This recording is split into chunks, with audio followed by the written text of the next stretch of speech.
तो हेलो दोस्तों यार, एक बार फिर से स्वागत है आपका मेरे चैनल पे। तो दोस्तों यार, हमारा जो चैप्टर है वो 12th क्लास का फर्स्ट चैप्टर चल रहा था, electric charge and electric field. तो मैंने इलेक्ट्रिक चार्ज के बारे में सब कुछ समझा दिया है। इलेक्ट्रिक चार्ज का हमने बेसिक इंट्रोडक्शन का लेक्चर लिया था। एंड उसके बाद में हमने कूलम्ब्स लॉ पढ़ाया था। कूलम्ब्स लॉ के बाद प्रिंसिपल ऑफ सुपरपोजिशन और उसके कुछ न्यूमेरिकल सवाल किए थे।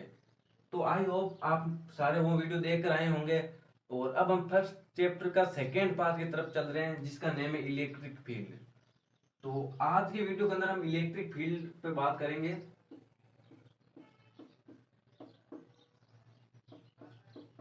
इलेक्ट्रिक फील्ड, तो इससे आपको पता चल जाएगा कि भाई कूलम्ब्स लॉ क्या है, कूलम्ब्स लॉ क्यों आया। तो ये जो हमारा टॉपिक है ना, इलेक्ट्रिक फील्ड, तो आपने 11th क्लास के अंदर ग्रेविटेशन नाम का चैप्टर पढ़ा होगा। 11th क्लास में ग्रेविटेशन, उसके अंदर भी ग्रेविटेशनल फील्ड टॉपिक था। तो ये उससे रिलेटिव ही है इलेक्ट्रिक फील्ड। अब आप बोलोगे कि यार 11th क्लास का नाम ना ही लो तो ठीक रहेगा। वैसे भी बड़ी मुश्किल से 15 मिनट लेक्चर निकाल के बैठे हैं। अभी मोबाइल बंद करके चला जाऊंगा। तो देखो, 11th क्लास के जो भी जग में है उनको याद नहीं दिलाऊंगा मैं आपको।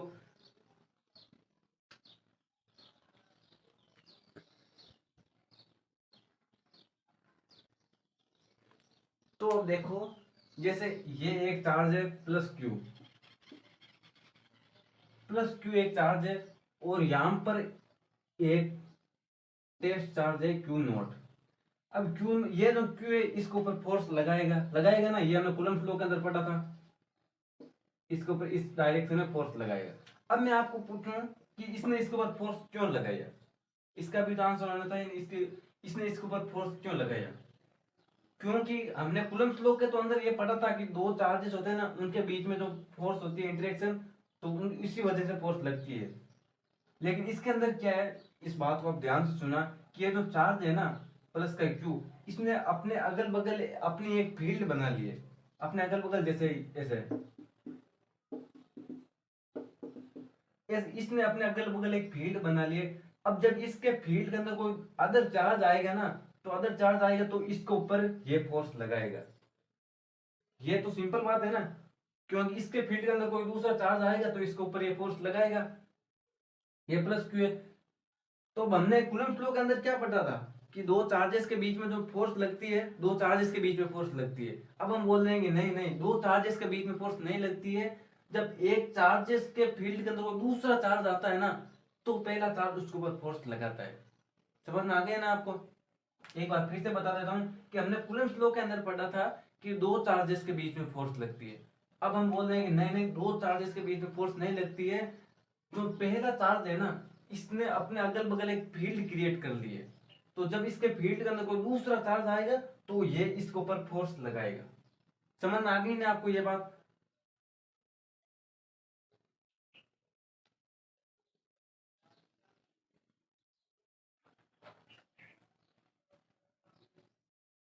तो मतलब मेन बात यहीं पे ये है कि ये जो पॉजिटिव क्यू चार्ज है ना, इसने अपने अगल बगल में एक फील्ड क्रिएट कर ली है। ये चारों तरफ ही होती है ऐसे। ठीक है, समझ में आ गया ना आपको? अब हम थोड़ा आगे चलते हैं। यहाँ पे ये पॉजिटिव क्यू चार्ज है, ये अब अपने अगल बगल में फील्ड क्रिएट करेगा। पॉजिटिव चार्ज है ना,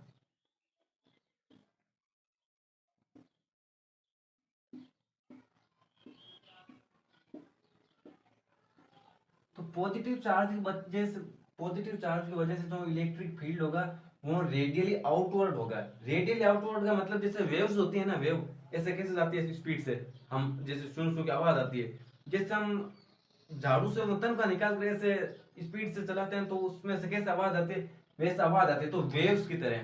तो इसीलिए इसको बोलते हैं रेडियली आउटवर्ड।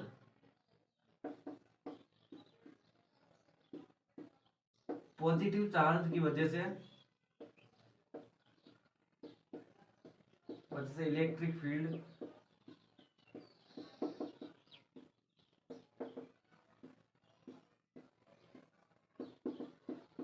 रेडियली आउटवर्ड होता है। ठीक है, रेडियली आउटवर्ड होता है। अब जैसे मैंने यहाँ पे कोई क्यू नॉट टेस्ट चार्ज रख दिया है, तो ये पॉजिटिव चार्ज है, इसकी वजह से रेडियली आउटवर्ड है इलेक्ट्रिक फील्ड, तो इसके ऊपर भी फोर्स किस डायरेक्शन के अंदर लगेगा, इसी डायरेक्शन के अंदर, ठीक है ना।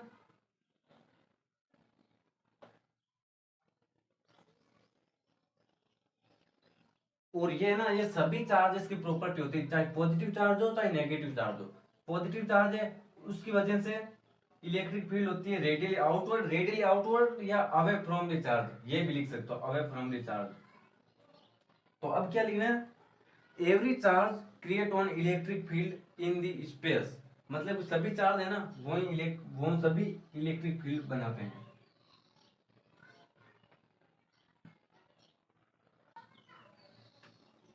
मैं यहां पे लिख देता हूं,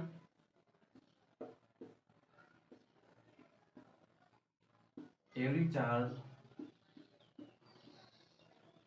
create an electric field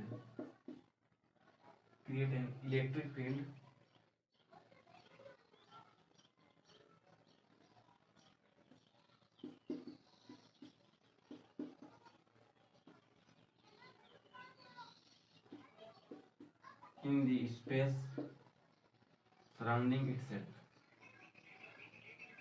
space around itself।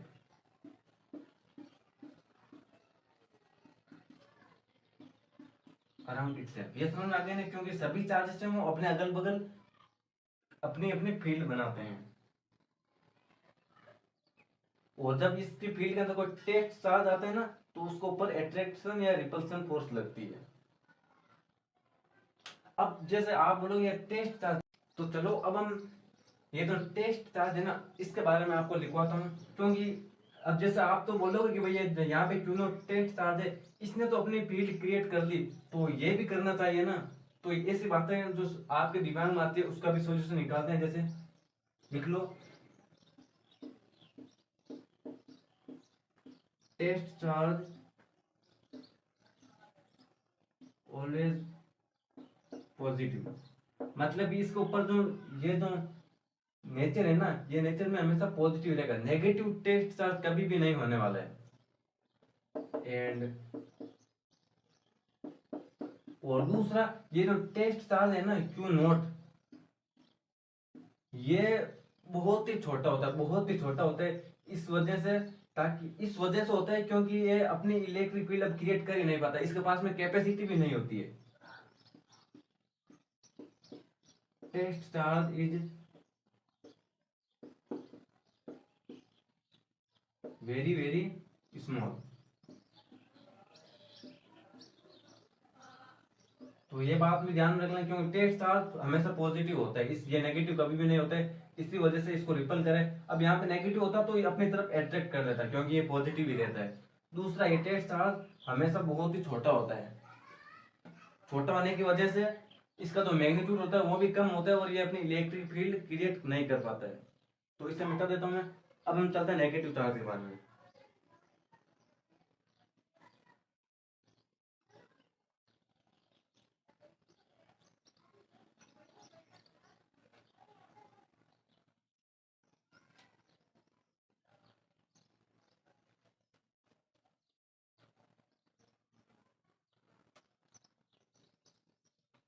तो अब जैसे देखो नेगेटिव चार्ज है,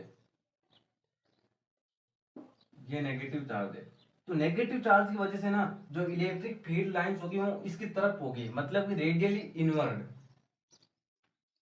इसकी तरफ, इसकी तरफ इस डायरेक्शन के अंदर होती है। ये पता चल गया ना। अब जैसे मैं आपको पूछ लूं कि यहाँ पे मैंने कोई टेस्ट चार्ज रख दिया है, तो ये अपनी तरफ ही अट्रैक्ट करेगा, उसको रिपल थोड़ी करेगा, अट्रैक्ट करेगा। तो एक चीज ये लिख लो, नेगेटिव चार्ज की वजह से इलेक्ट्रिक फील्ड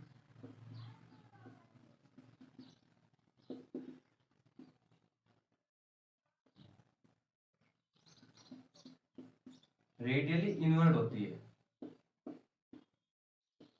रेडियली के मतलब समझ में आ गया ना आपको, कि माइनस क्यू की वजह से जो इलेक्ट्रिक फील्ड होती है वो रेडियली इनवर्ड होती है। तो रेडियली इन्वर्ट होती है, तो ये क्यू नॉट है टेस्ट चार्ज, इसके ऊपर पॉजिटिव चार्ज होता है तो इसे अपनी तरफ अट्रैक्ट करेगा। तो main positive charge and negative charge electric field किस डायरेक्शन में होती है, ये आपको समझ में आ गया। अब मैं दोनों का लिख देता हूँ।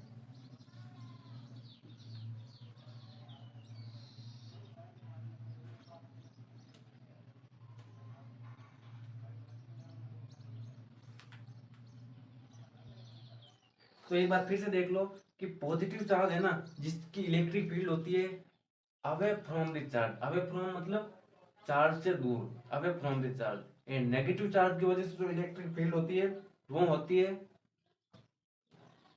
Toward the charge, towards the charge. ठीक है,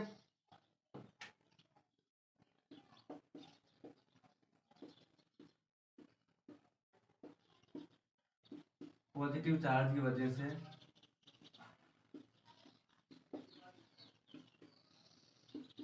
electric field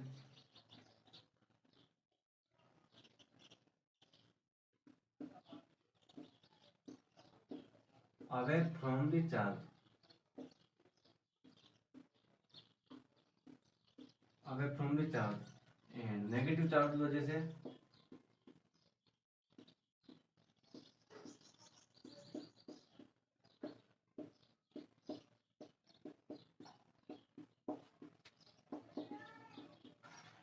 towards the charge.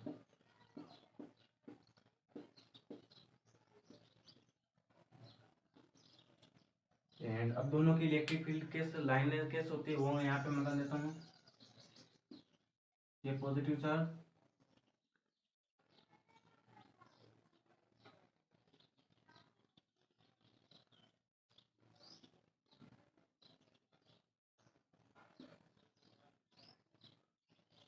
और एक बात और समझना कि ये जो लाइनें होती है ना वो इमेजिनरी होती है, रियल में नहीं होती है।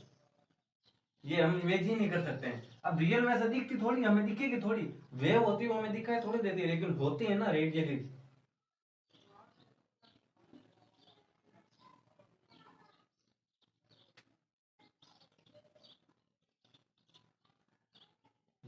इसकी डायरेक्शन होगी ये।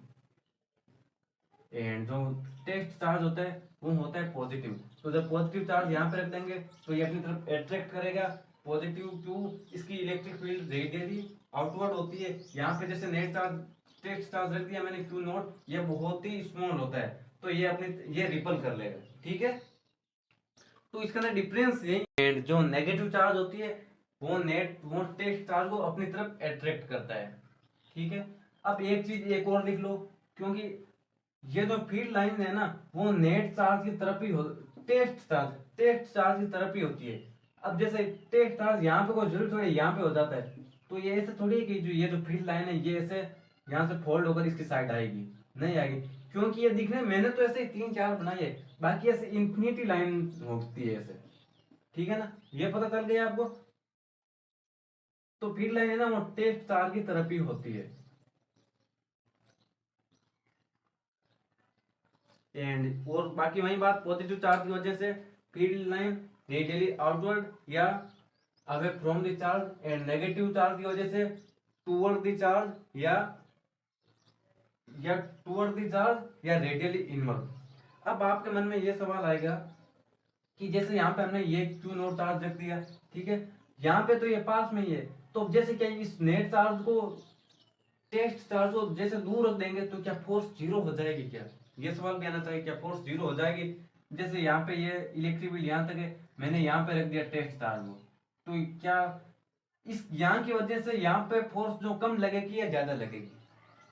तो हमें ऐसे प्रैक्टिकली है ना वो फोर्स कभी भी जीरो नहीं होती है, क्योंकि ये जो इलेक्ट्रिक फील्ड लाइन है ना वो इन्फिनिटी तक जाती है, इन्फिनिटी तक जाती है। क्योंकि मैंने क्या बोला ये वेव्स की तरह होती है, ऐसे ऐसे जाती रहती है, चलती रहती है, तो ये इन्फिनिटी तक जाती है। हालांकि फोर्स की जो मैग्नीट्यूड है उसमें थोड़ी कमी हो जाएगी, क्योंकि डिस्टेंस भी तो बढ़ जाएगी ना, जैसे जितना दूर नेट साथ लगेंगे तो डिस्टेंस बढ़ेगी, तो फोर्स की वैल्यू कम हो जाएगी, लेकिन जीरो नहीं होगी, क्योंकि ये वेव्स की तरह इन्फिनिटी तक जाती है।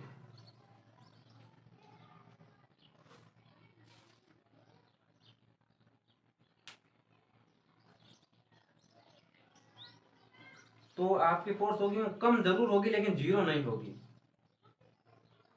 एंड जो प्लस क्यू, क्यू की जो इलेक्ट्रिक फील्ड है ना वो इन्फिनिटी तक जाती है। ऐसा नहीं कि मैंने यहां तक बनाया तो यहीं तक जाएगी, ये इन्फिनिटी तक जाती है क्योंकि वेव्स की तरह होती है। तो अब यार आपको कूलम्ब्स लॉ समझ में आ गया होगा कि कूलम्ब्स लॉ क्यों आया, क्योंकि उसमें हमने क्या पढ़ा था कि दो चार्जेस के बीच में फोर्स लगती है। यहाँ पे हमने क्या पढ़ा है कि जो एक चार्ज होता है ना वो अपनी तरफ इलेक्ट्रिक फील्ड बनाता है, इलेक्ट्रिक फील्ड बनाता है और उसके अंदर कोई अन्य चार्ज आता है तो इसके ऊपर फोर्स लगाता है।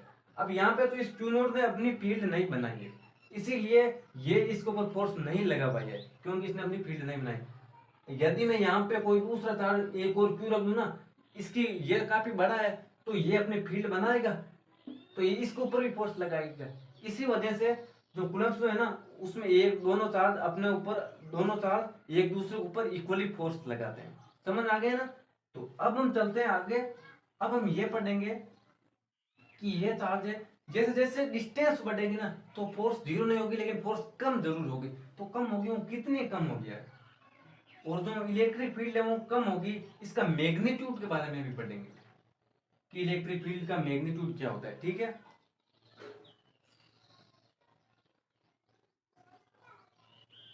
तो अब हम इलेक्ट्रिक फील्ड इसका मैग्नीट्यूड के बारे में देखेंगे कि चार्ज से दूर जाएंगे तो फील्ड कम होती है और कितनी कम होती है और क्या ज्यादा होती है और डिस्टेंस के ऊपर कैसे डिपेंड करती है वो देखते हैं।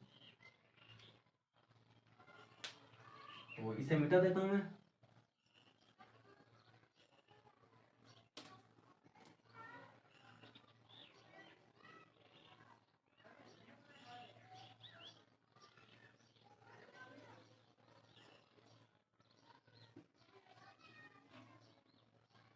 तो हेडिंग होगी हमारी intensity of electric field.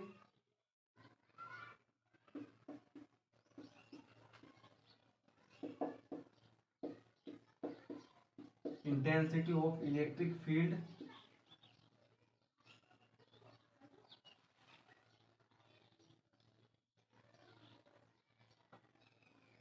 Due to a point charge.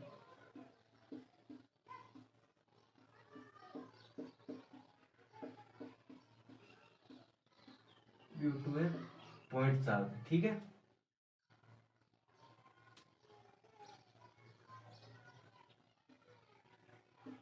At distance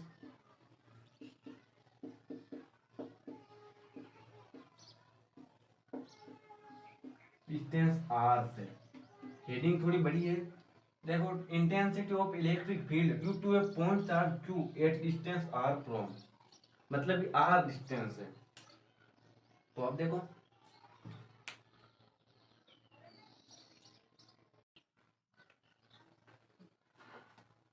मैंने कूलम्ब्स लॉ के अंदर ना कंटिन्यूस चार्ज डिस्ट्रीब्यूशन के ऊपर एक भी सवाल नहीं करवाया था, और उसको ऊपर करवा था उस वीडियो में तो समझ में भी नहीं आता।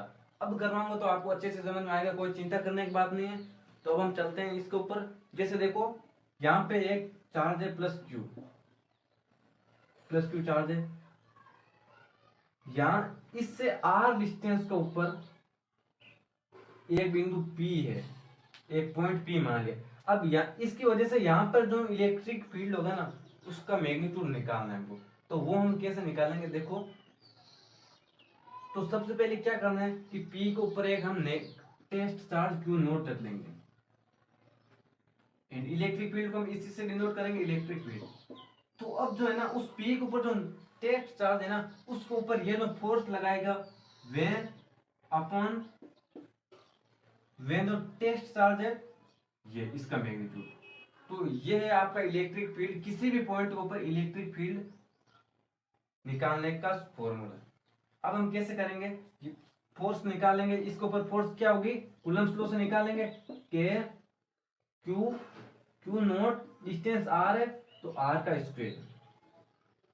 तो ये एंड एफ की जगह हम ये रख देंगे के क्यू नोट आर का स्क्वायर, एंड ये जो क्यू नोट है ये अपॉन में क्यू नोट। तो अब क्या होगा, क्यू नोट से क्यू नोट ये कट जाएगा तो इलेक्ट्रिक फील्ड क्या आएगी के क्यू अपॉन आर का स्क्वायर। ये समझ में आ गया ना आपको दोस्तों। तो ये है आपका पी पॉइंट के ऊपर इलेक्ट्रिक फील्ड, मतलब यहाँ पे आप पी लगा दो।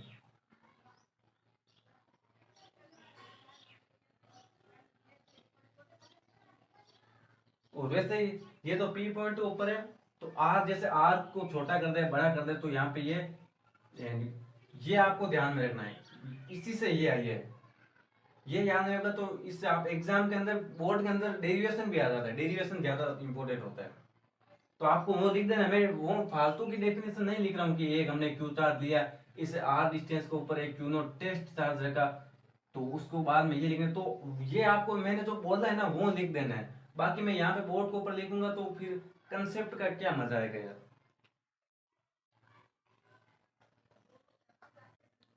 और यदि आपको एग्जाम के अंदर वेक्टर फॉर्म में दे दे इलेक्ट्रिक फील्ड इंटेंसिटी ये वेक्टर क्वांटिटी है, वेक्टर फॉर्म में दे दे, तो मैंने वेक्टर जैसे आर है, ये आर ही वेक्टर है, तो आर का यूनिट वेक्टर क्या होता है, आर का यूनिट वेक्टर क्या होता है, आर अपॉन आर का मैग्नीट्यूड। ये मैंने फर्स्ट इस टाइप से भी लिख सकते हैं, आर का स्क्वायर एंड आर यहाँ पे आर, तो के क्यू क्यू नॉट, तो आप इसको वेक्टर फॉर्म में बोल देना, तो आपको ये लिखना है इंटेंसिटी ऑफ इलेक्ट्रिक फील्ड, ठीक है, ये है। तो इन सबको एक बार मैं मिटा देता हूं और थोड़ा आगे चलते हैं। ये वेक्टर फॉर्म है, ये स्केलर फॉर्म है। तो अब देखो दोस्तों यार, अब आपको ये फॉर्मूला देखकर क्या याद आ रहा है कि जो इलेक्ट्रिक फील्ड इंटेंसिटी, पूरा नाम इलेक्ट्रिक फील्ड इंटेंसिटी है, मैं बोलने में केवल इलेक्ट्रिक फील्ड ही बोल रहा हूँ। तो इलेक्ट्रिक फील्ड इंटेंसिटी है ना, वो डिस्टेंस के स्क्वायर के इनवर्सली प्रोपोर्शनल है, जहाँ पे स्क्वायर वाला फॉर्मूला लगता है।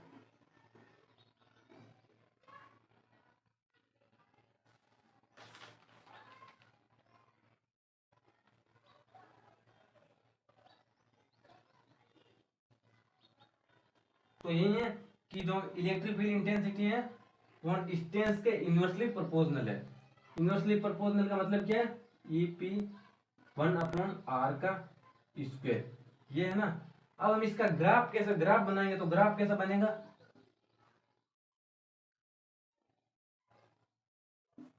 वाई एक्सिस पे इलेक्ट्रिक फील्ड इंटेंसिटी एंड यहाँ पे डिस्टेंस आर, तो ई एंड आर के बीच के अंदर ग्राफ बनेगा ना, वो तो बनेगा ऐसे, मतलब कि जैसे डिस्टेंस बढ़ती जाएगी ना तो इलेक्ट्रिक फील्ड कम होता जाएगा, जीरो नहीं होगा, कम होता जाएगा, ध्यान में रख लेना आप। एंड ये तो ये किसके बीच था, ई वर्सेस 1/r, नहीं नहीं सिर्फ आर के।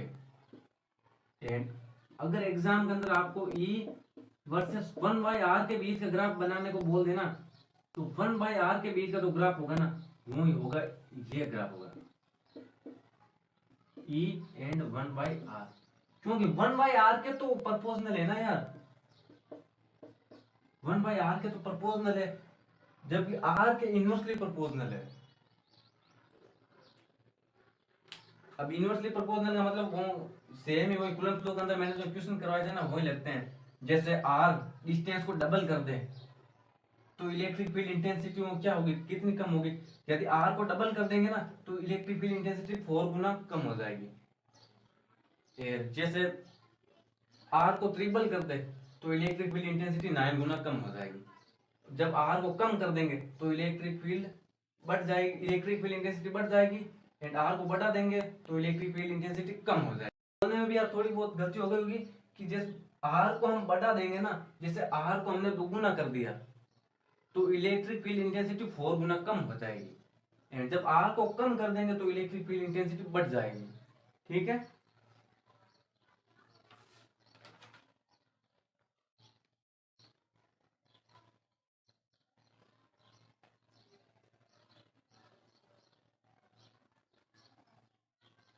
अब यहाँ पे जैसे प्लस क्यू है, आप माइनस क्यू भी रख दोगे, जैसे माइनस क्यू रख देंगे तो ये अपनी तरफ अट्रैक्ट करेगा, अट्रैक्ट करेगा लेकिन उसी वैल्यू से अट्रैक्ट करेगा, ऐसा नहीं कम।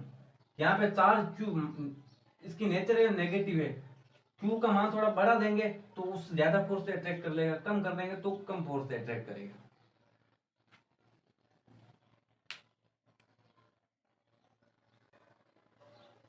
तो अब क्लियर आ रहा होगा यार फ्रेम के अंदर ये, ठीक है। और ये भी पता चल गया आपको कि इलेक्ट्रिक फील्ड इंटेंसिटी आर के इन्वर्सली प्रोपोर्शनल होती है। तो अब हम चलते हैं इस ई की डायरेक्शन की तरफ कि ई में एफ की डायरेक्शन क्या क्या होती है, अलग अलग होती है या एक ही होती है।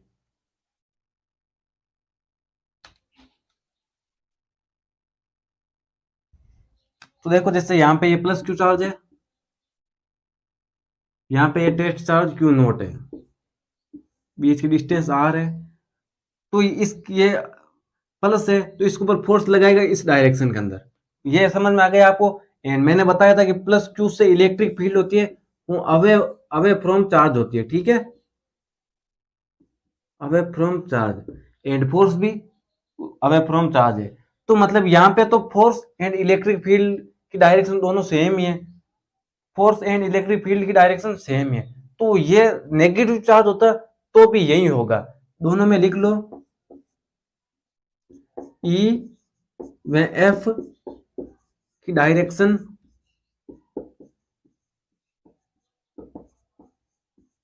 सेम होती है।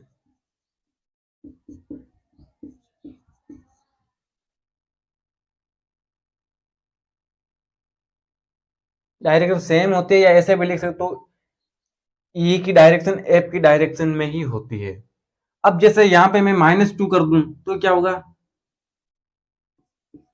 यहाँ पे मैंने -2 कर दिया तो -2 है ना, -2 की वजह से इलेक्ट्रिक फील्ड लाइन किस तरफ होती है, टूवर्ड्स द चार्ज, ठीक है ना।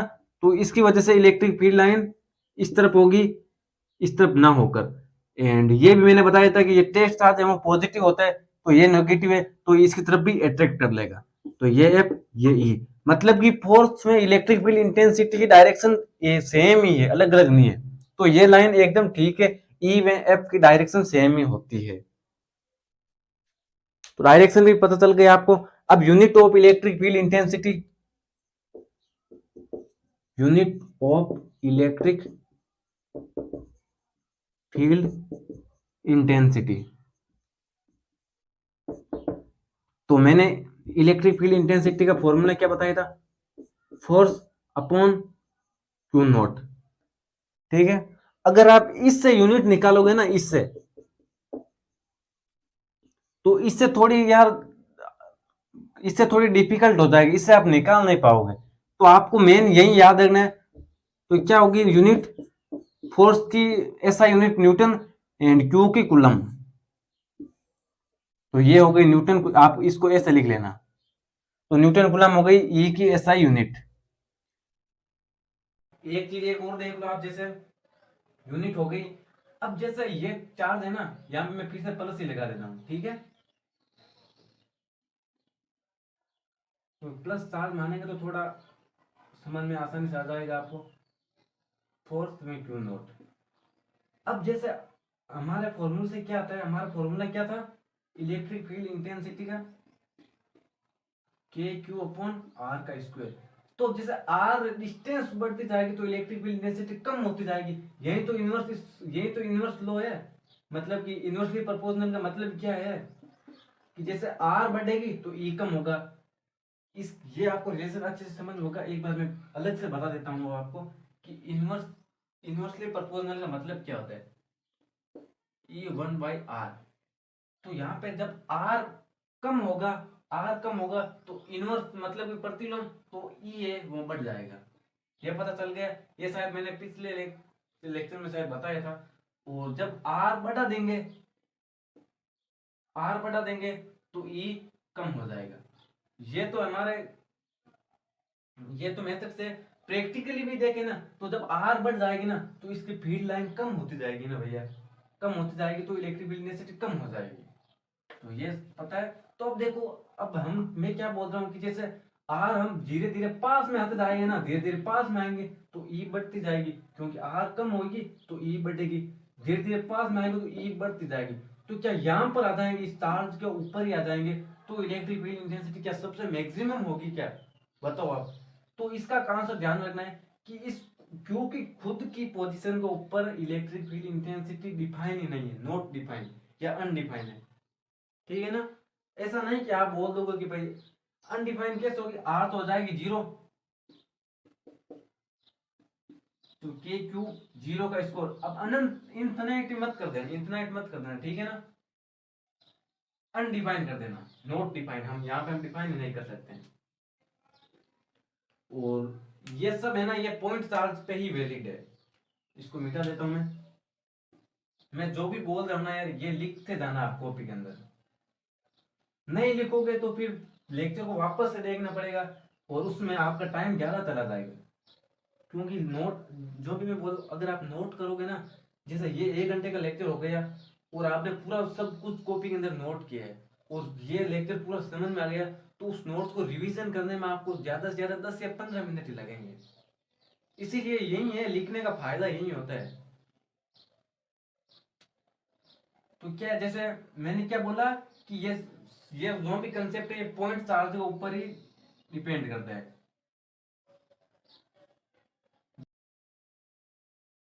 तो जैसे ये क्या, ये एक रोड है जो पॉजिटिव चार्ज है, इससे यहां पे एक पॉइंट है पी, तो अब आपको पूछ ले कि इस रोड की वजह से यहाँ पे पी के ऊपर इलेक्ट्रिक फील्ड इंटेंसिटी क्या होगी, तो आप क्या करोगे, इसके सेंटर ऑफ मास है, मान लोगे कि आर डिस्टेंस है,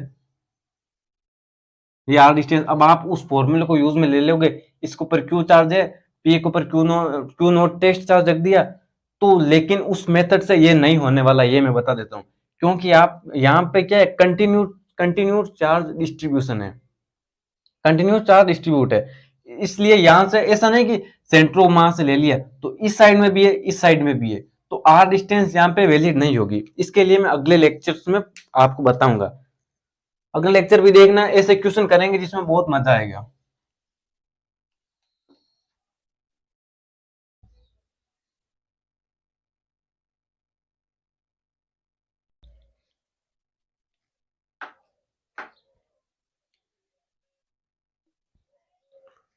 तो अब हम पढ़ देंगे यार, क्योंकि अभी तक तो हमने क्या किया, अभी तो हमने केवल एक चार्ज की इलेक्ट्रिक फील्ड इंटेंसिटी निकाल ली है। अब जैसे एक से अधिक चार्ज आ जाए, जैसे दो चार्ज आ जाए, तीन चार्ज आ जाए, चार आ जाए, उसकी इन चारों चार्ज की वजह से किसी एक पॉइंट के ऊपर जो इलेक्ट्रिक फील्ड इंटेंसिटी होगी वो कैसे निकालेंगे। और यही इसी कंसेप्ट के अंदर वो प्रिंसिपल ऑफ सुपरपोजिशन लगता है, और प्रिंसिपल ऑफ सुपरपोजिशन मैंने कूलम्ब्स लॉ में फोर्स से रिलेटिव भी बताया था।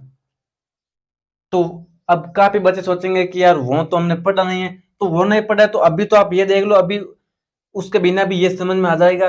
लेकिन अगर आप बोर्ड एग्जाम में कंपटीशन में बैठते हो तो सभी लेक्चर देखने जरूरी है, ऐसा नहीं कि केवल एक लेक्चर से काम चल जाएगा। तो देखो, इसको मिटा देता हूं मैं।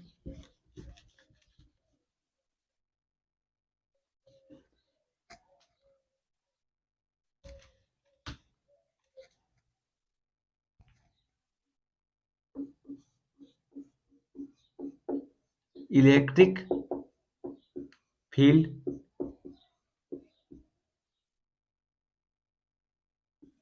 Intensity of A system of charge, system of charge,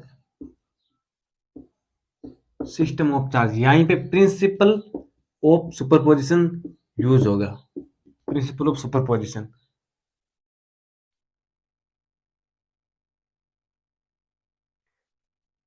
तो अब जैसे देखो, यहां पे है एक चार्ज प्लस का Q1 और यहां पे है माइनस का Q2, यहां पे है प्लस का Q3, ठीक है। अब इस पॉइंट के ऊपर पूछ रहे हैं कि इस पॉइंट P के ऊपर इलेक्ट्रिक फील्ड इंटेंसिटी क्या होगी, ये बताना है हमको।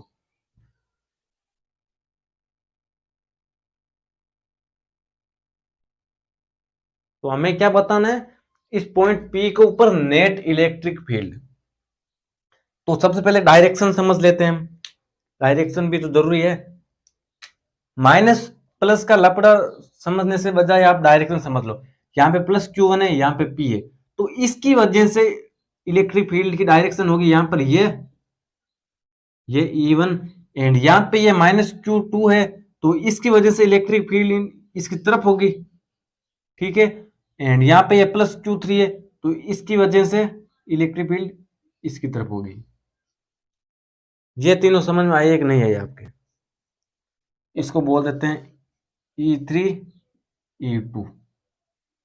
ठीक है, तो अब देखो प्रिंसिपल ऑफ सुपरपोजिशन क्या बोलते हैं कि जैसे आपको एक से अधिक या दो से अधिक चार्ज दे देते हैं और किसी पॉइंट के ऊपर नेट इलेक्ट्रिक फील्ड निकालना हो तो कौन सा क्या करेंगे हम?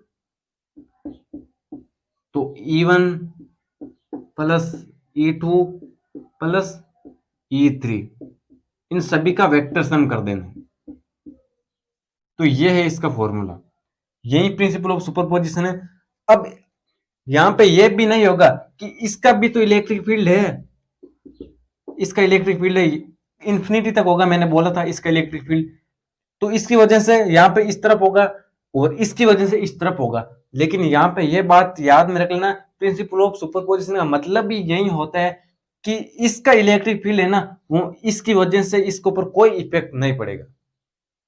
समझ लेना, एक बार फिर से बोल देता हूं, क्योंकि मैंने क्या बोला था कि कूलम्ब्स लॉ से फोर्स है ना दो चार्जेस के बीच में लगती है, और लगती इसकी वजह से क्योंकि दोनों आपस में एक फील्ड क्रिएट कर लेते हैं।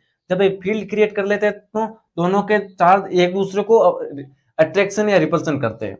तो इसके फील्ड के अंदर ये तो छोटा चार्ज है, यहाँ पे मान लिया क्यू नॉट है, टेस्ट चार्ज तो बहुत छोटा होता है, मैंने बोल दिया पहले, लेकिन ये तो बड़ा है ना, तो यहाँ पे इससे इफेक्ट होना चाहिए। लेकिन प्रिंसिपल ऑफ सुपरपोजिशन का मतलब ये है कि ये तीन भले ये यहाँ हमें यहाँ पे निकालना, तो इसकी वजह से एक दूसरे के इलेक्ट्रिक फील्ड के ऊपर कोई फर्क नहीं पड़ेगा।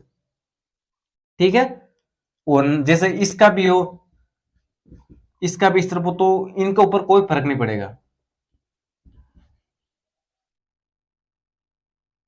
तो यही है प्रिंसिपल ऑफ सुपरपोजिशन।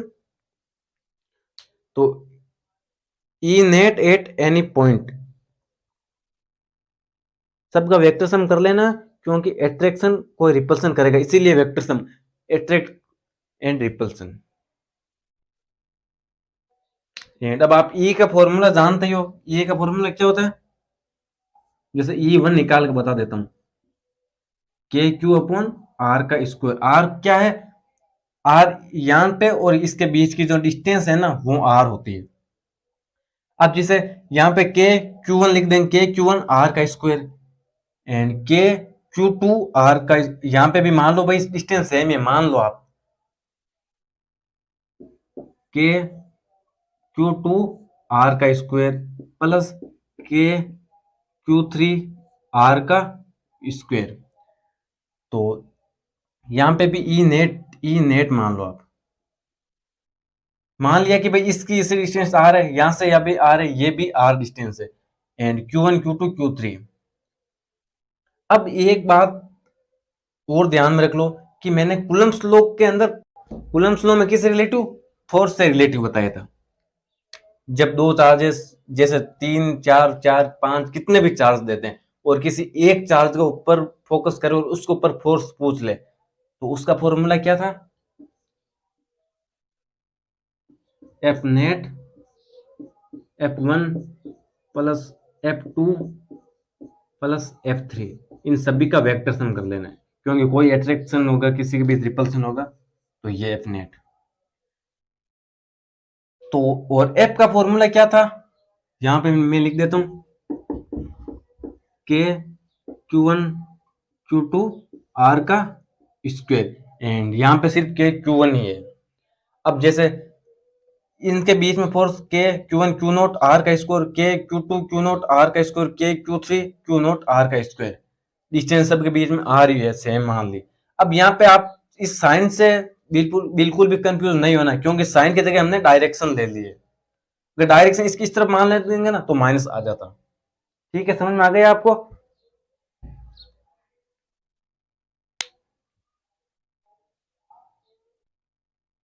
एक बार फिर से समझा देता हूं मैं आपको, इन सबको मिटा के। मैं यही चाहता हूं कि यार कोई भी प्रकार का आपको कंफ्यूजन नहीं रहे।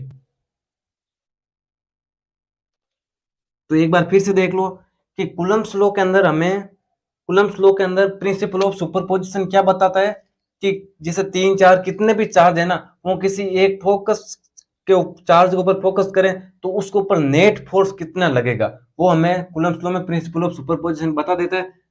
जैसे यहाँ पे Q1, यहाँ पे Q2, यहाँ पे Q3 है, यहाँ पे Q4 है, और ये मान लो कि एक स्क्वायर बन रहा है, ठीक है, ये स्क्वायर बन रहा है।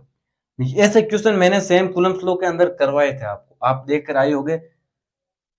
अब जैसे यहाँ पे 4 चार्ज है, आपको पूछ ले कि Q3 के ऊपर नेट फोर्स कितना लगेगा, तो नेट फोर्स कैसे निकालेंगे? F net F1 plus F2 plus F4, क्योंकि 3 के ऊपर तो हमें चेक करना है। एंड इसको कैसे लिखेंगे? के Q1 Q3 अपॉन आर का स्क्वायर, इसको हम ए मान लेते हैं, इसके बीच की डिस्टेंस ए का स्क्वायर, प्लस के Q2 Q3 ए का स्क्वायर, प्लस के Q4 Q3 ए का स्क्वायर, ये है। अब हमें इस Q3 के ऊपर जो नेट फोर्स लगेगा ना, ये सभी यहाँ पे हमें क्या बताएगा? यहाँ पे हमें बताएगा इलेक्ट्रिक फील्ड के बारे में। जैसे एक चार्ज यहाँ पे Q1, यहाँ पे Q2, यहाँ पे Q3 है, हमें इस यहाँ एक पॉइंट P है, इसके ऊपर नेट इलेक्ट्रिक फील्ड की इंटेंसिटी पूछ ले तो वो हम निकालेंगे E net E1 plus E2 plus E3 से। यही है प्रिंसिपल ऑफ सुपरपोजिशन, इन सभी का वेक्टर सम कर देना है। तो ये है प्रिंसिपल ऑफ सुपरपोजिशन। अब ऐसे तो समझाते जाएंगे, जब क्वेश्चन करेंगे ना उसी टाइम आपको कंसेप्ट समझ में आएगा। तो चलो बढ़ते हैं हम क्वेश्चन की तरफ। मैंने उसके अंदर वो भी बताया था कि जैसे दो चार्जेस है, उसके बीच में एक तीसरा चार्ज रखे, कहां पे रखे? जिसके ऊपर फोर्स 0 लगे या वो इक्विलिब्रियम के अंदर हो। एंड स्क्वायर वाले, ट्राइंगल वाले सभी क्वेश्चन करवाए थे मैंने।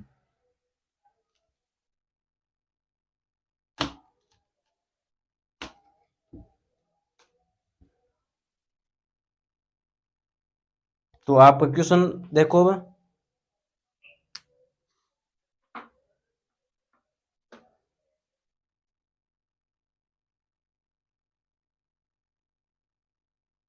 यहाँ पे एक चार्ज है जिसका मैग्नीट्यूड 1 माइक्रोकूलम है, यहाँ पे है -2 माइक्रोकूलम। इन दोनों चार्जेस के बीच की जो डिस्टेंस है वो हमें दे रखी है 2 सेमी। दोनों के बीच चार्ज की डिस्टेंस है 2 सेमी, ठीक है।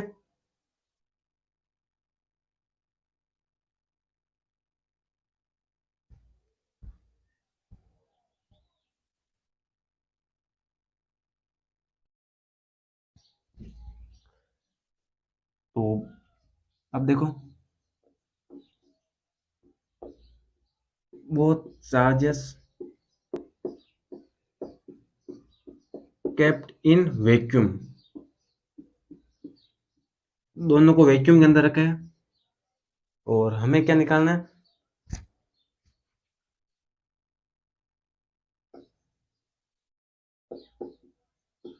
What is the electric field intensity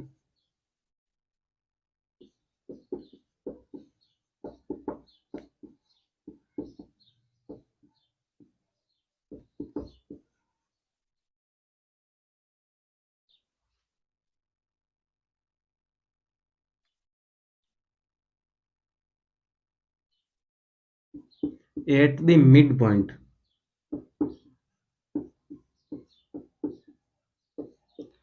at the mid point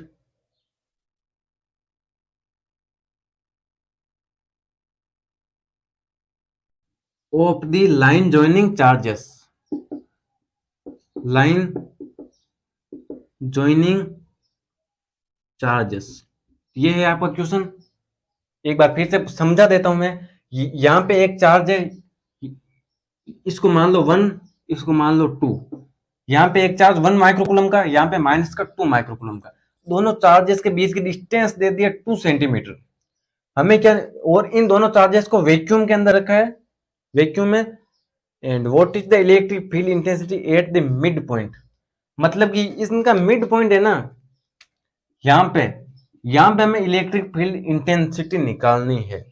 इसके अंदर वही प्रिंसिपल ऑफ सुपरपोजिशन का यूज होगा। निकाल कर दिखाओ आप।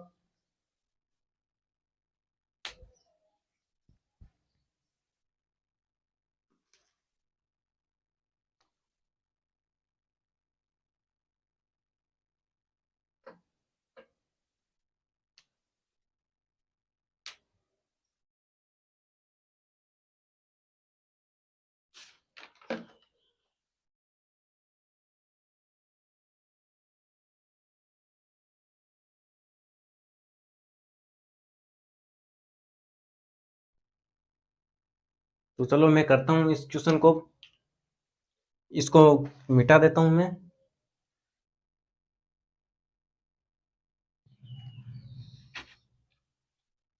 तो सबसे पहले हम समझते हैं डायरेक्शन। डायरेक्शन समझो, यहाँ पे 1 माइक्रोकूलम है, हमें इसके मिड पॉइंट पे इलेक्ट्रिक फील्ड की इंटेंसिटी निकालनी है।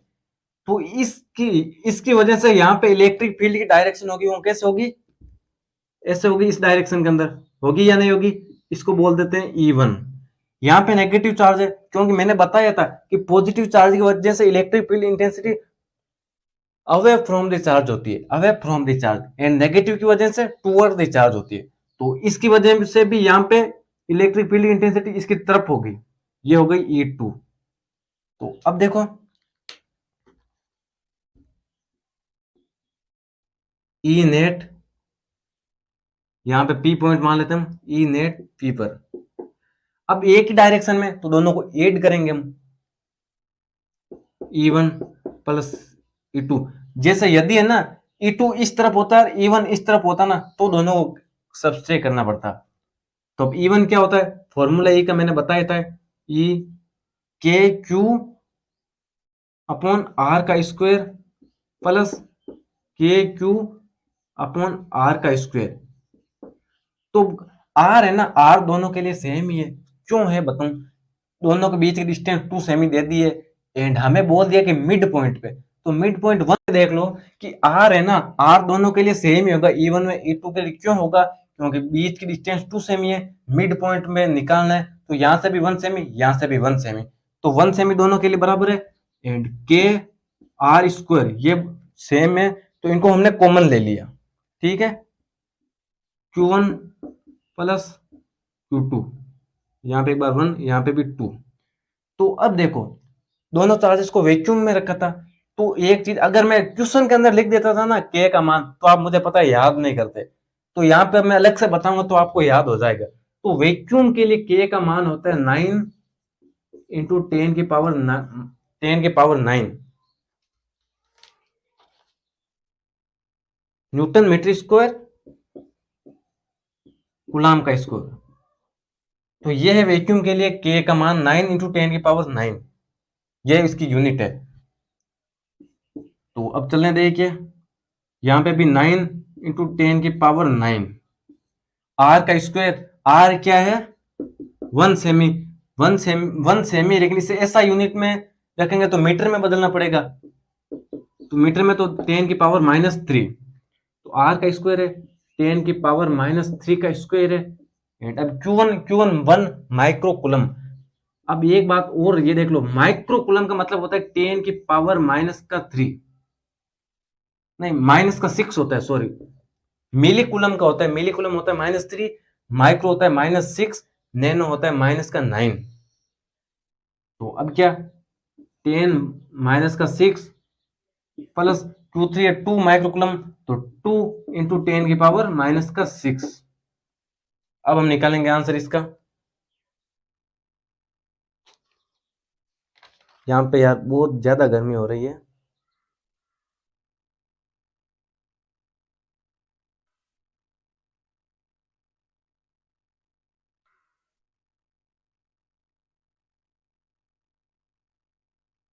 तो अब देखो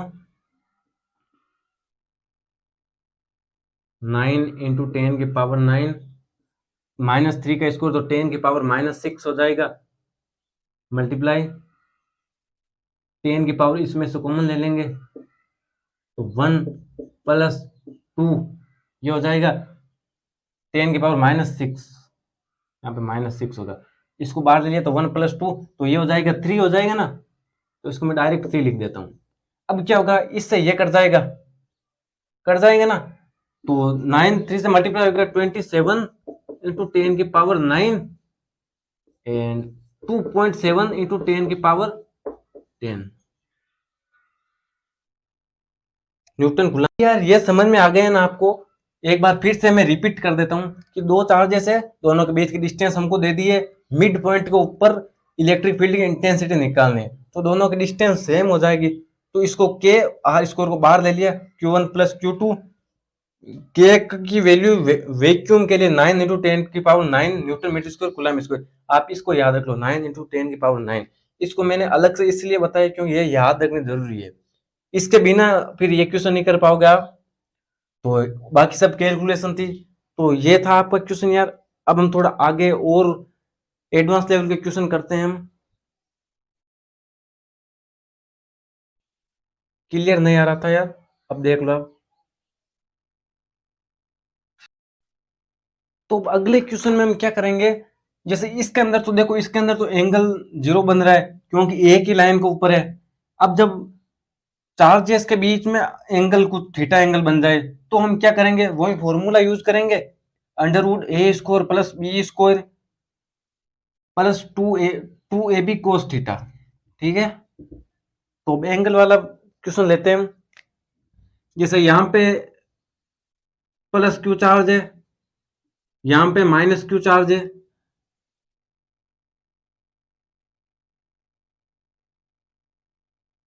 इसको दे देते हैं ए बी सी। अब सी के ऊपर नेट इलेक्ट्रिक फील्ड निकालना है हमको।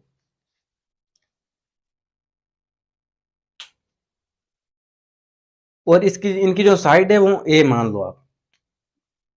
ये भी ए है, ये भी ए है, ये भी ए है।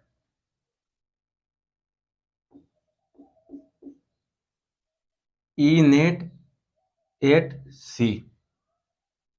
ठीक है, तो कुलम्ब्स लॉ के अंदर भी ऐसे सवाल किए थे हमने ट्राइंगल के वाले। उसके अंदर क्या था, यहाँ पे भी चार्ज है, यहाँ पे भी चार्ज है, यहाँ पे भी चार्ज है।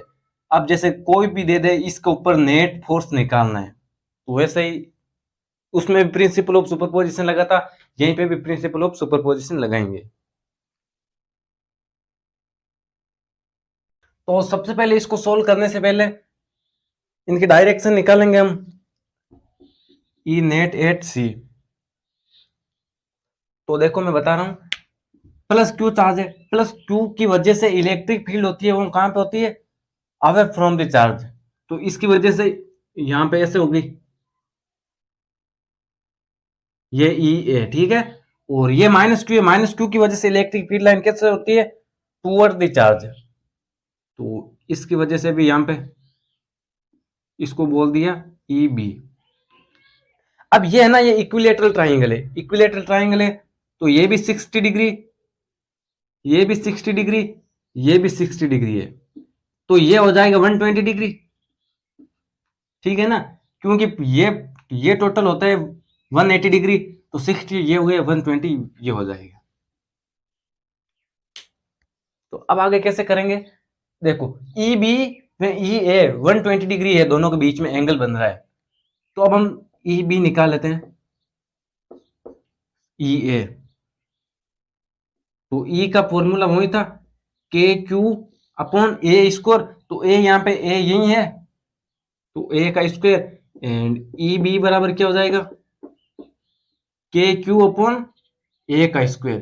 क्योंकि ए यहां से यहां तक की डिस्टेंस यही होगी ए, और इसकी भी डिस्टेंस यही ए ही होगी।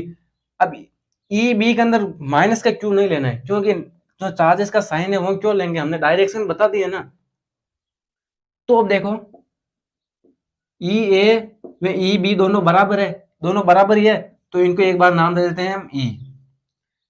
अब मैंने क्या बताया था, वो फॉर्मूला बता देता हूं। मैंने कूलम्ब्स लॉ के अंदर बताया था, जब दो डायरेक्शन के दो फोर्स है वो किसी एंगल के ऊपर लग रहे हैं ना, तो रिजल्टेंट फोर्स कैसे निकालते हैं,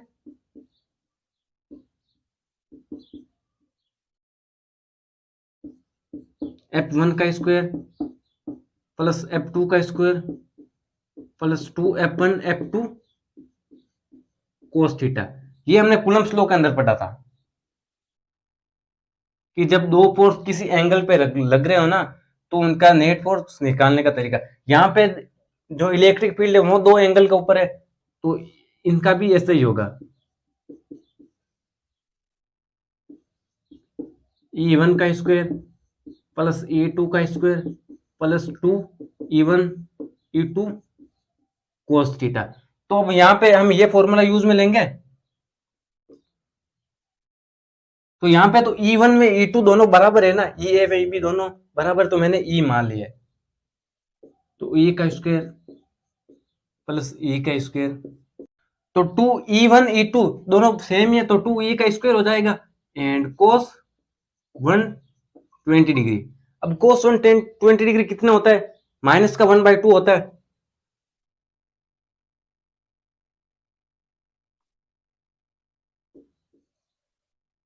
ये दोनों ऐड होकर 2e² प्लस 2e का स्क्वायर माइनस का 1/2, इस 2 से ये 2 कट जाएगा, तो ये माइनस का e स्क्वायर हो जाएगा एंड ये 2e स्क्वायर है, तो एक ये 2e स्क्वायर में से माइनस e स्क्वायर कैंसिल हो जाएगा ना, एंड e स्क्वायर बचेगा, e स्क्वायर से रूट हट जाएगा तो e आ जाएगा।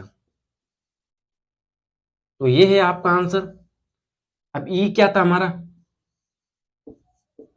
e था के क्यू अपॉन ए का स्क्वायर। अब मार्कर में इंक डालनी पड़ेगी, तो देखो अब समझा देता हूं मैं आपको। सी के ऊपर जो है ना नेट इलेक्ट्रिक फील्ड होगा, नेट इलेक्ट्रिक फील्ड की इंटेंसिटी वो के क्यू अपॉन ए स्क्वायर ही होगी, मतलब ए की होगी। क्यों होगी, क्योंकि एंगल 120 डिग्री है, 120 डिग्री है, तो दो इलेक्ट्रिक फील्ड जब किसी एंगल पे बन रही हो तो नेट इलेक्ट्रिक फील्ड निकालने का ये फॉर्मूला आप याद में रख लेना। और हमने ये लगा दिया, ई ए में ई बी दोनों मैग्नीट्यूड में इक्वल है, तो दोनों को एक नाम दे दिया ई, ये फॉर्मूला लगाए तो हमारे पास फाइनल आया ई को मैंने इसे दर्शा दिया है। तो ये था आपका क्वेश्चन, आपको समझ में आ गया होगा। अब हम चलते हैं और अगले कंसेप्ट की तरफ। जैसे जैसे क्वेश्चन में आगे बढ़ेंगे तो नया नया कंसेप्ट आता जाएगा।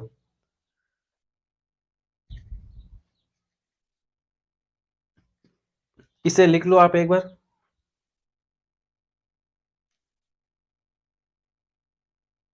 और आपको जैसे इसकी डायरेक्शन पूछ ले, तो डायरेक्शन क्या होगी, ये दो एंगल है तो डायरेक्शन एकदम इसके बीच में होती है, ठीक है ना। ये है इलेक्ट्रिक फील्ड की डायरेक्शन।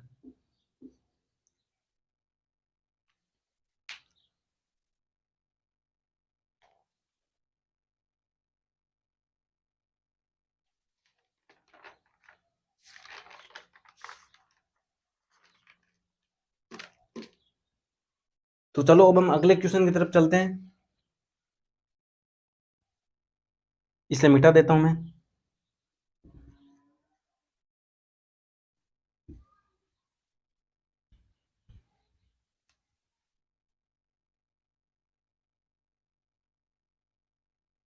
तो पिछले क्वेश्चन में हमने ट्राइंगल लिया था, अगली बार हम ले लेंगे स्क्वायर।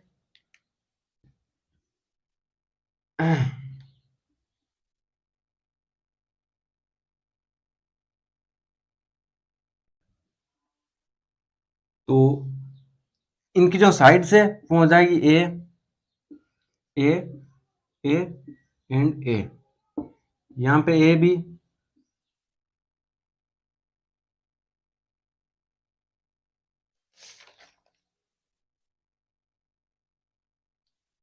इसको सी नाम दे देते हैं, इसको डी नाम दे देते हैं।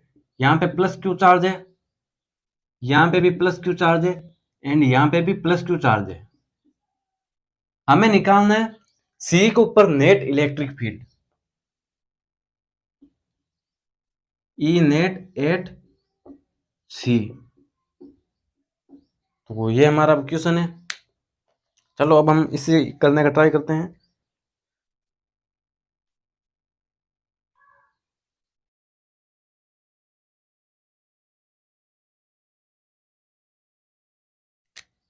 तो सबसे पहले हम क्या करेंगे, इलेक्ट्रिक फील्ड की डायरेक्शन निकालेंगे। ऐसा क्वेश्चन देखते हैं, यही करना है हमको। ए के ऊपर प्लस क्यू है, प्लस क्यू की वजह से इलेक्ट्रिक फील्ड की डायरेक्शन क्या होती है, अवे फ्रॉम द चार्ज। तो इसकी वजह से ये हो जाएगी ई ए, एंड बी की वजह से भी इसी डायरेक्शन के अंदर हो जाएगी, ये भी पॉजिटिव है ई बी। क्यू की वजह से इस डायरेक्शन के अंदर हो जाएगी ई डी। तो ये है हमारी इलेक्ट्रिक फील्ड की डायरेक्शन। अब मैं यहां पे लिख देता हूं E D E B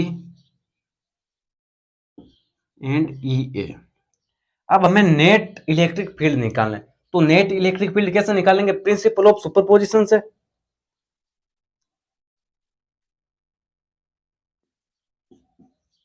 E net E A plus E B plus E D, ये इसी से होगा, यही मैंने बताया था, नेट इलेक्ट्रिक फील्ड निकालेंगे।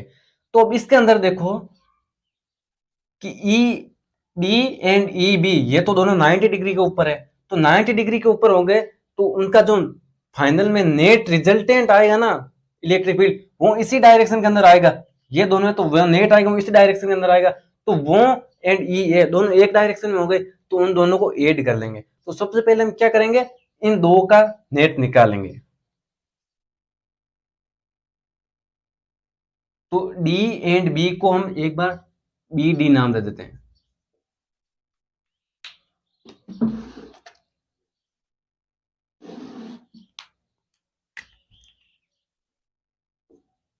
ई बी डी, तो वही फॉर्मूला लगा दूंगा, मैं बार बार लिखने की जरूरत है नहीं। तो एक बार निकाल लेता हूं, मैं यहां पे साइड में लिख देता हूं। ई बी क्या होगा, ई बी कौन सा है, ये है, बीच की डिस्टेंस ए है, तो के क्यू अपॉन ए का स्क्वायर, एंड ई डी के डी यहाँ पे बीच की डिस्टेंस ए है, तो के क्यू अपॉन ए का स्क्वायर, मतलब ई बी में ई डी दोनों बराबर ही है, दोनों बराबर है, तो दोनों को ई मान लेंगे, ठीक है, ये ई, तो ई का स्क्वायर प्लस ई का स्क्वायर प्लस 2e का स्क्वायर कोस 90 डिग्री, ये हो गया। अब कोस 90 ये हो जाएगा 2e का स्क्वायर, कोस 90 डिग्री कितना होता है, 0 होता है, तो ये पूरा हो जाएगा 0। अब यहाँ पे 0 लिखूंगा तो कुछ मतलब तो होगा नहीं, कोस 90 0, तो ये भी तो 0 हो जाएगा ना, तो ये है। अब क्या आएगा, √2e ई बी डी, मतलब कि इन दोनों का रिजल्टेंट है ना वो हो जाएगा √2e। तो अब √2e किसके साथ होगा, ये 90 डिग्री है, तो इनकी डायरेक्शन ये हो जाएगी ई बी डी बराबर √2e, ठीक है ना। अब हम इसको इसके अंदर ऐड कर लेंगे, ई नेट बराबर ई बी डी प्लस ई ए, तो ई बी डी तो हमारे पास √2e आ गया। अब ई ए क्या, ई ए से लेके यहां तक की डिस्टेंस क्या होगी, ये आप देखो, ये डायगोनल है ना इस स्क्वायर का, तो डायगोनल की लेंथ क्या होगी, √2a होती है ना √2a, तो ई ए में साइड में निकाल देता हूं, के क्यू √2a का स्क्वायर क्या आएगा, के क्यू 2a स्क्वायर, ये आ जाएगा ना, √2 का स्क्वायर 2 हो जाएगा, ए का स्क्वायर ए स्क्वायर। अब इसको इस साइड में लिख देते हैं, ई बी डी कितना था, √2e प्लस के क्यू अपॉन 2a का स्क्वायर, इस e की जगह पे भी हम लिख ही देते हैं, यही के क्यू अपॉन ए का स्क्वायर। अब इसके अंदर देखो हम कॉमन क्या क्या ले लेंगे,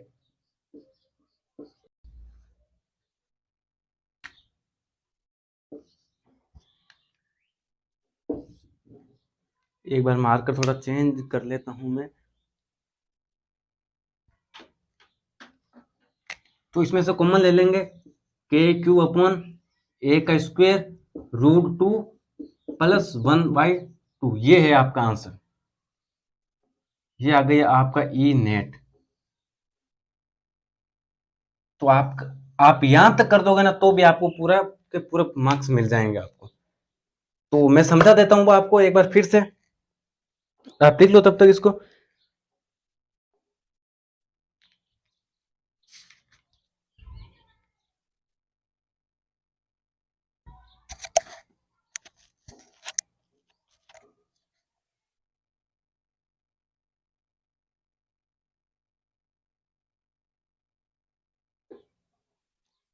तो चलो अब मैं समझा देता हूँ। ये हमारे पास स्क्वायर है, यहाँ पे पॉजिटिव क्यू, यहाँ पे पॉजिटिव क्यू, यहाँ पे भी पॉजिटिव क्यू चार्ज है। सी के ऊपर कोई चार्ज नहीं है, कोई चार्ज नहीं दे रखा है। अब हम क्यू नोट टेस्ट चार्ज को रखो या मत रखो, हमें ऐसे इमेजिन कर लेना है माइंड के अंदर ही। तो अब इसकी जगह पे जो इलेक्ट्रिक फील्ड लगेगी उसकी डायरेक्शन निकाल ली हमने। यहाँ पे प्लस क्यू इसकी वजह से इस डायरेक्शन के अंदर, यहाँ पे बी की वजह इस डायरेक्शन में, और ए है ये इस डायरेक्शन में।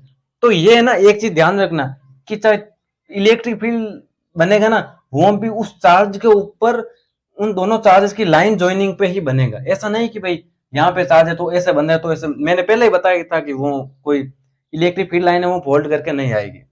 तो ये थी, इनको मैंने अलग से बना के आपको समझा दिया था। ये E D E B E A दोनों, ये E D and E B 90 degree के एंगल पे। तो सबसे पहले हम इसका ई नेट निकालेंगे। क्यों निकालेंगे? क्योंकि हमें पता है कि जब इनका रिजल्टेड निकालेंगे तो इसी डायरेक्शन के अंदर आएगा। तो ये दोनों E A and E B D एक ही डायरेक्शन में हो गए, एक ही डायरेक्शन में हो गए, तो इनको ऐड कर लेंगे ना तो हमारे पास ई नेट आ जाएगा। तो ये था ई बी डी, हमें निकाल लिया था ई स्क्वायर, क्योंकि दोनों E B and E D की मैग्नीट्यूड सेम है तो इनको एक मान लिया ई। तो इसके बाद टू ई स्क्वायर, टू का रूट टू ही रहेगा क्योंकि टू तो बाहर आएगा नहीं, ई स्क्वायर है तो ई बाहर आ गया तो रूट टू ई। अब ई बी डी प्लस ई ए, तो ये था रूट टू के क्यू अपॉन ए स्क्वायर प्लस के क्यू अपॉन टू ए स्क्वायर। क्योंकि इस ए से सी तक की डिस्टेंस है ना वो डायगोनल है इस स्क्वायर की, तो वो होती है रूट टू ए। यहाँ पे मैंने लिखी है रूट टू ए, तो रूट टू ए का स्क्वायर होगा तो टू ए स्क्वायर। तो इस प्रकार से ये हमारा आंसर आ गया। आपको समझ में आ गया होगा। अब हम कुछ अगले क्वेश्चन की तरफ चलेंगे यार। तो अब हम देखो, अब हम किस प्रकार के क्वेश्चन करने वाले हैं। मैंने कूलम्ब्स लॉ के अंदर बताया था कि जैसे दो चार्जेस है, यहाँ पे भी चार्ज है, यहाँ पे भी चार्ज है, दोनों एक दूसरे के ऊपर फोर्स लगाएंगे। तो अब तीसरे चार्ज को कहां पे रखना है कि उसके ऊपर नेट फोर्स है वो जीरो हो जाए। तो वैसे ही यहाँ पे भी इलेक्ट्रिक फील्ड में भी क्वेश्चन आएंगे कि दो चार्जेस है, दो चार्जेस है, तो इनकी वजह से कहां पे इलेक्ट्रिक फील्ड जीरो होगी, कहां पे इलेक्ट्रिक फील्ड जीरो होगी। तो चलो इसे मिटा देता हूं मैं, अब वो क्वेश्चन करते हैं हम।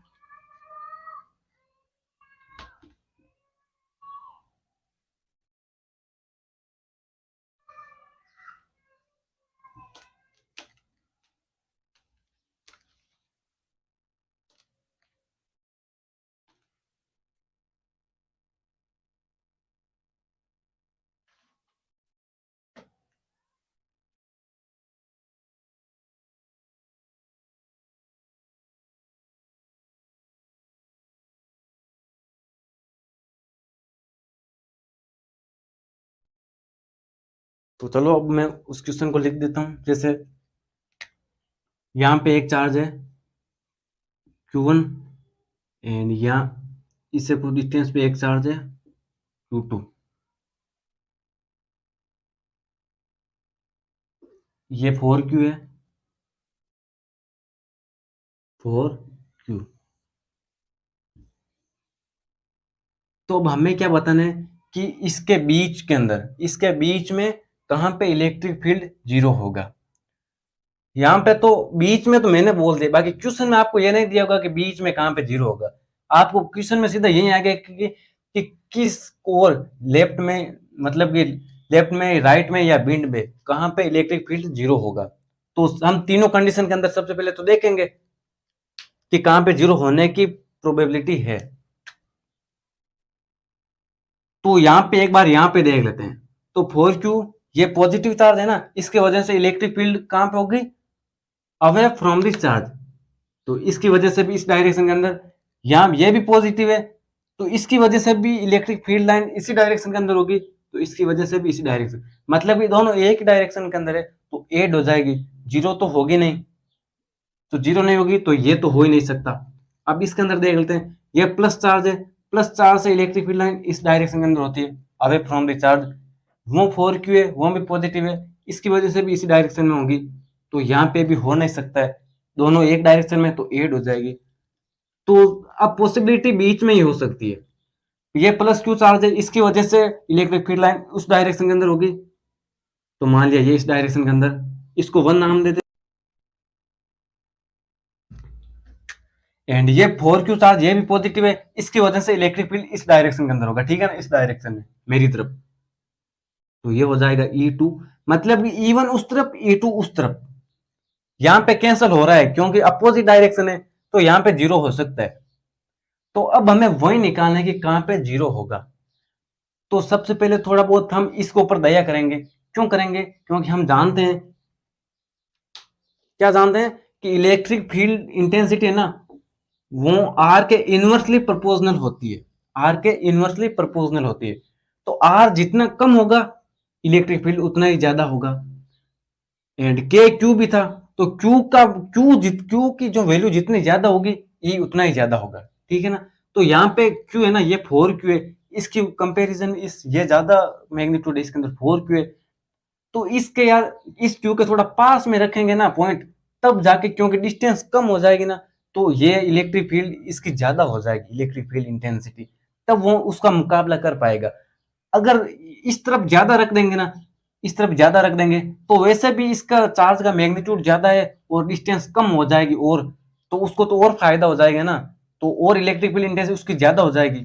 तो हम क्या करेंगे कि इस Q का मैग्नीट्यूड कम है, ये तो 1Q है और वो 4Q है, तो Q कम हुआ तो क्या हुआ, हम इसके पास में रख देंगे, एकदम पास में रख देंगे, तब उसका डिस्टेंस कम हो जाएगी, तो ये उसका मुकाबला कर पाएगा, ठीक है ना।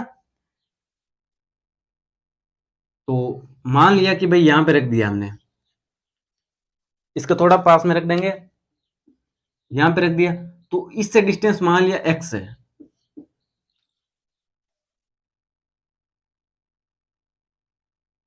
और ये पूरी है ना, आप मैंने पहले लिखा नहीं था, ये पूरी L सेंटीमीटर, L इसको L मान लो, ये L है, ठीक है, ये L है, तो ये कितनी हो जाएगी, L माइनस एक्स। समझ में आ गया आपको? एक सेकंड में मार्कर के अंदर इंक भी डाल लेता हूं।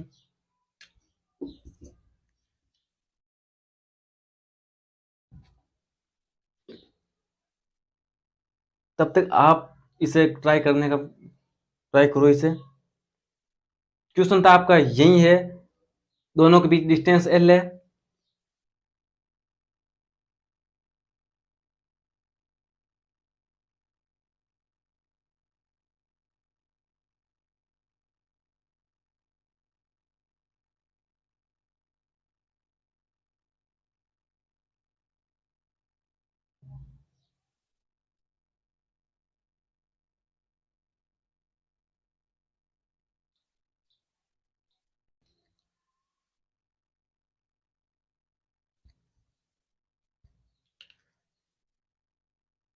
तो चलो अब करने का ट्राई करते हैं हम।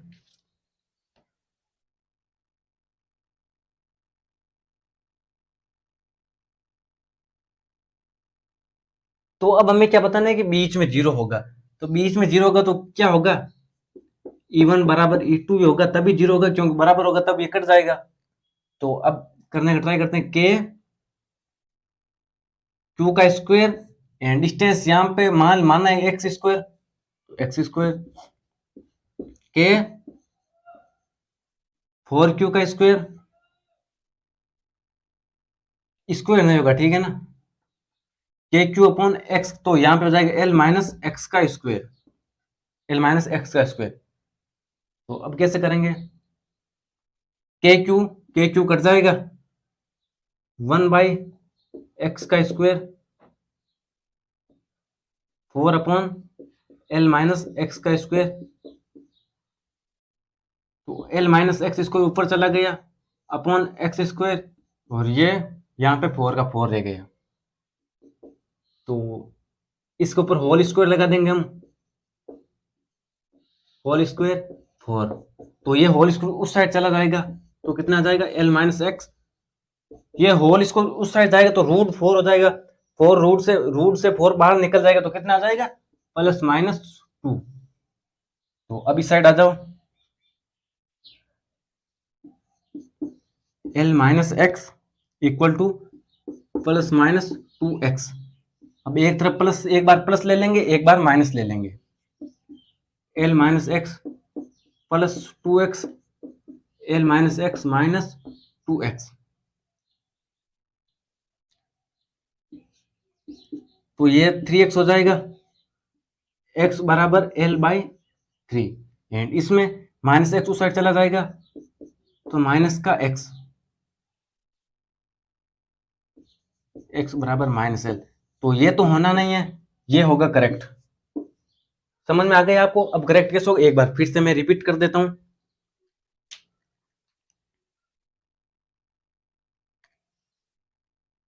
तो अब कैसे करेंगे, देखो दो चार्जेस है Q, वो 4Q है। हमें बताना है कि कहां पे इलेक्ट्रिक फील्ड जीरो होगा। तो हमने तीनों और पॉसिबिलिटीज देख ली कहां पे जीरो हो सकता है। उस तरफ देखा 1 है, इस तरफ देखा 1 है, बीच में जीरो होगा। ये हमें निकाला है, हमने अपने दिमाग से ही निकाला है, क्योंकि दोनों तरफ होगा नहीं, बीच में ही होगा। और ये चीज देख लो कि जब भी सिमिलर चार्जेस हो ना, सिमिलर चार्जेस मतलब कि दोनों पॉजिटिव हो या दोनों नेगेटिव हो, तो उसके अंदर आपको आ जाएगी कहां पे फोर्स। तो हमने क्या किया, बीच बीच में तो बीच का मतलब ऐसा नहीं कि एकदम सेंटर के अंदर, एकदम सेंटर में नहीं होगा, इन दोनों के बीच में कहीं पे होगा। एकदम सेंटर में तब होता जब दोनों चार्जेस का मैग्नीट्यूड बराबर होता है, वो भी 4Q, ये भी 4Q। क्या ये Q है तो वो भी Q होगा, तब जाके एकदम सेंटर के अंदर होगा, इनके बीच में लाइन ज्वाइनिंग के। हमने तो इनके बीच में रखा है, तो थोड़ा इसके पास में रखेंगे ना, इसके पास में रखेंगे तब जाके वो उसका मुकाबला कर पाएगा, क्योंकि उसका वैसे भी ये 4Q ज्यादा बड़ा चार्ज है, और उसके पास में और ज्यादा रख देंगे तो और उसका फायदा हो जाएगा, तो ये उसका मुकाबला कर नहीं पाएगा। इसलिए हमने इसके पास में रखा, तो ये मान लिया x, और ये हो गई L-x। तो दोनों बराबर होगी तब जाके जीरो होगी, तो E1 equal to E2। E1, ये E2 हमने मान रख दिया, इनको कैंसिल कर दिया के क्यू से, के Q 1/x² equal to 4L-x² L-x² इस साइड ऊपर भेज दिया। उसके बाद में हमने होल स्क्वायर कर दिया, ये 4 और ये +-2 आ गया L-x/x। ऐसे करते करते हम हमारे पास ये फाइनल आंसर आ गया। दो आंसर आए, एक तो x बराबर L/3, एक x माइनस का L। तो ये तो होगा नहीं, क्योंकि उस तरफ -L का क्या मतलब है, इस तरफ -L इस साइड में, तो इस साइड में तो होगा नहीं। x बराबर L/3 मतलब कि यहीं पे होगा, x का मान L/3 होगा, ये L/3 होगा और ये ज्यादा हो जाएगा, इसका मान साइड 2L/3 हो जाएगा। मतलब ये तो L/3 हो गया, यहां से यहां तक x का मान, यहां से यहां तक L/3, ये 2L/3 हो गया, इसीलिए इसको पास में रखा है। तो आई होप आपको समझ में आ गया होगा।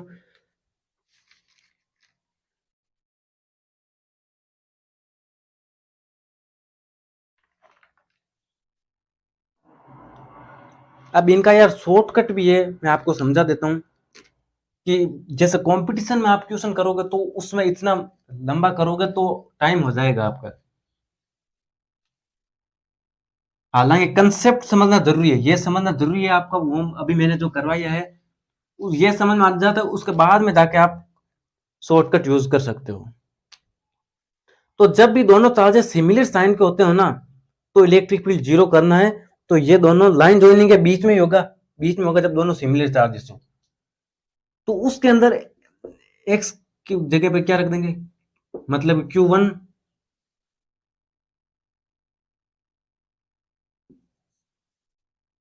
Q2 plus Q1। तो ये है, इससे आपकी वो एक्स से मतलब एक्स का मान आ जाएगा कि कहां पे जीरो होगा, ये एक्स का मान आ जाएगा, ये डिस्टेंस आ जाएगी कहां पे जीरो होगा। यहाँ पे Q1 है, वो स्मॉलर चार्ज, क्या है, स्मॉलर चार्ज। तो Q1 की जगह क्यों कौन सा होगा, स्मॉलर चार्ज। तो ये कर देंगे Q, एंड Q2 हो जाएगा आपका 4Q प्लस Q1 की जगह Q ही। तो अब देखो अब कैसे होगा।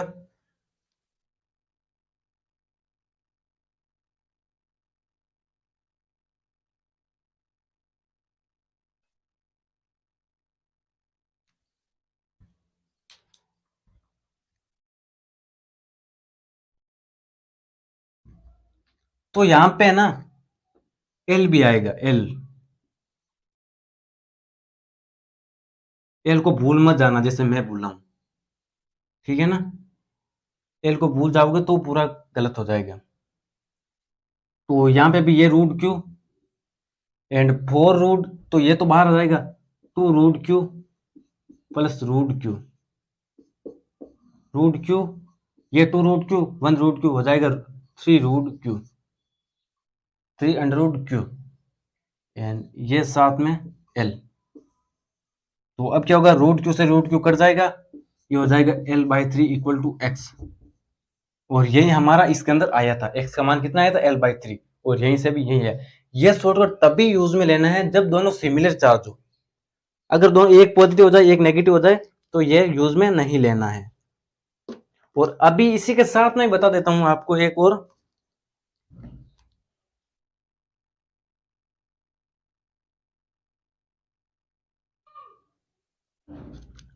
क्योंकि थोड़ा आगे बता दूंगा ना तो फिर आपको भूल जाओगे। क्या बताऊंगा कि अगर सिमिलर चार्ज हो तो ये फॉर्मूला, और जब दोनों अपोजिट साइन के अंदर आ जाए, एक प्लस आ जाए एक माइनस आ जाए, तो क्या करना है, कुछ नहीं करना है। एक्स मैंने इसी से याद रखा है, Q1 Q2 माइनस Q1, बस ये इतना ही करना है आपको। और साथ में L, ये मैंने अभी आपको इसलिए करवाया, हालांकि एक क्वेश्चन और करवाऊंगा दोनों अपोजिट साइन लगेंगे और उसमें वही पूरा मेथड कंसेप्ट समझाऊंगा, उसके बाद में जाके मैं समझाने वाला था ये, लेकिन पहले समझा दिए क्योंकि आप दोनों को कंपेयर कर सको और आपको याद हो जाए कि जब अपोजिट साइन है ना तो यहाँ पे माइनस आ जाता है और सेम ही होता है। और यहाँ पे Q1 होगा, ये स्मॉलर चार्ज होगा, ठीक है ना, स्मॉलर चार्ज। तो चलो इन्हें लिख लो आप।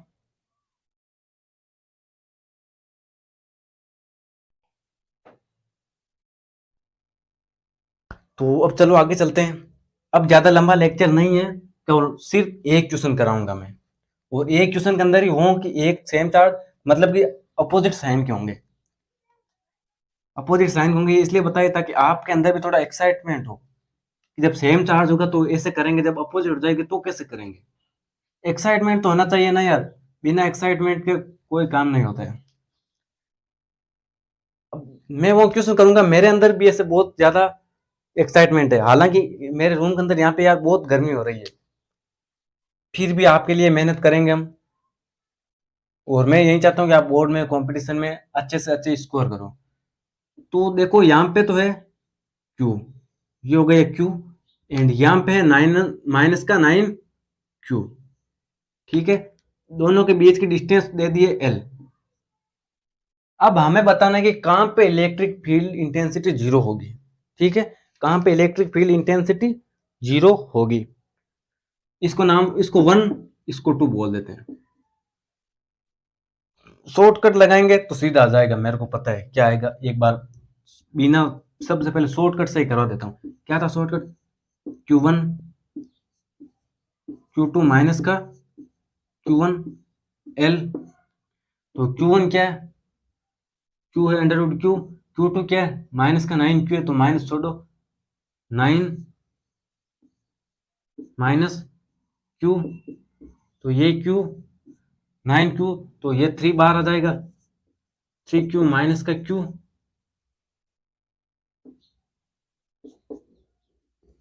यहाँ पे ये Q 3Q माइनस, तो 2Q आ जाएगा, Q से Q कट जाएगा, 1/2L, ये आएगा x का मान। या सी डायरेक्ट लिख दो आप L/2, 1/2L की जगह आप L/2, तो x है ना, मतलब L/2 आने वाला, L/2 के ऊपर हमारा जो भी होगा वो जीरो होगा इलेक्ट्रिक फील्ड। तो चलो अब करते हैं हम इस क्वेश्चन को, ये शॉर्टकट था। तो सबसे पहले मैं यही बताऊंगा कि डायरेक्शन निकालो, डायरेक्शन क्या आएगी, डायरेक्शन देखते हैं। ये Q1 है एंड ये 9Q, इस डायरेक्शन के अंदर देखेंगे तो ये माइनस का Q है, इसकी वजह से इलेक्ट्रिक फील्ड होगा वो इस तरफ होगा E2, एंड ये है Q1, तो इसकी वजह से ये पॉजिटिव है, इसकी वजह से electric field away from the charge होगी, अवे फ्रॉम दी चार्ज, ये E1, मतलब कि यहाँ पे E2 इस तरफ E1 उस तरफ, दोनों अपोजिट है, तो यहाँ पे कैंसिल होंगे और जीरो हो सकता है। लेकिन फिर भी एक बार दूसरी और कंडीशन देख लेते हैं, E1 में E2 दोनों एक ही डायरेक्शन में है तो एड हो जाएंगे, तो यहाँ पे तो जीरो होने की कोई पॉसिबिलिटी नहीं है। इसके अंदर ये Q है, ये पॉजिटिव, इसकी वजह से E1 इस तरफ, ये माइनस Q है, इसकी वजह से इस तरफ हो जाएगी E2, तो मतलब यहाँ पे भी अपोजिट डायरेक्शन में, तो कैंसिल होकर जीरो हो सकता है। तो हम क्या करेंगे, इसी यहीं पे जीरो होगा, उस तरफ जीरो होना थोड़ा मुश्किल है, वहां पे नहीं होगा। क्यों नहीं होगा? आप बोलोगे कि यार दोनों अपोजिट डायरेक्शन में जीरो हो सकते हैं, लेकिन नहीं होगा। क्यों नहीं होगा? तो ये देखो, ये बड़ा चार्ज है, इसकी कंपैरिजन में ये तो काफी बड़ा चार्ज है, 9Q है, तो वो बड़ा चार्ज है ना।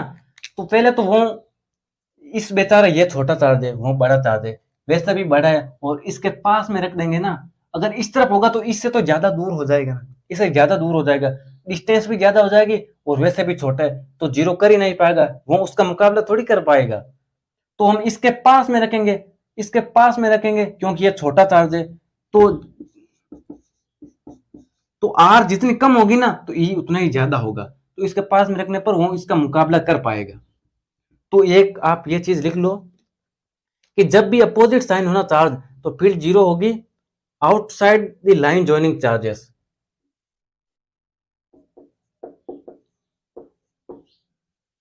Outside the line joining charges.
तो दोस्तों यार थोड़ा माफ करना, क्योंकि माइक ऑफ हो गया था, इस वजह से थोड़ी 1 मिनट तक वॉइस ऑफ हो गई थी।